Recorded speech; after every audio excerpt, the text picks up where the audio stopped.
Olá, meu nome é Carlos Miot e eu sou designer gráfico e tipográfico. Eu me especializei em criar letras sob medida para marcas.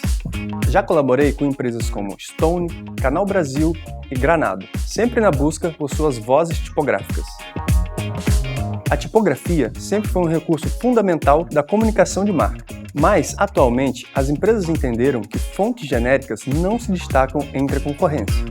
Meu trabalho consiste em traduzir visualmente um conceito, um sentimento ou uma estratégia de marca através das letras.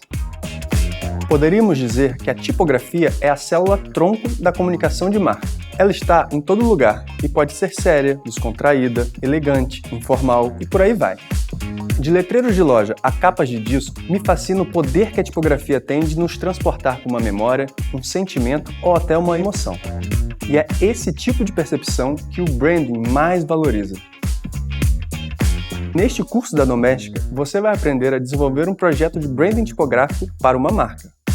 E o projeto final será o desenvolvimento de uma identidade tipográfica com logotipo criado do zero, paleta de cores e escolha de fontes.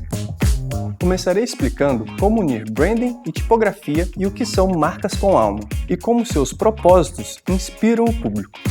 Em seguida, vou mostrar os fundamentos básicos do desenho e combinação de letras e como transmitir atributos de marca através da tipografia.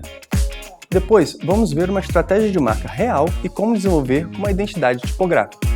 Daí, vamos rascunhar opções de logotipo, vetorizá-lo no Adobe Illustrator, escolher paleta de cores e fontes de apoio. Assim, criaremos um poderoso toolkit de marca, ou seja, um conjunto dos seus recursos visuais. Por fim, te ensinarei a apresentar os seus projetos aos seus clientes de forma criativa e impactante, do mesmo jeito que fazemos no mercado real. Ao final desse curso, você estará pronto para criar logotipos memoráveis, que estejam alinhados com a alma da marca. Para me acompanhar, você vai precisar apenas de materiais comuns de desenho e noções básicas de Adobe Illustrator. A tipografia é a janela da alma de uma marca. Descubra como criar logotipos que revelam o melhor do seu cliente.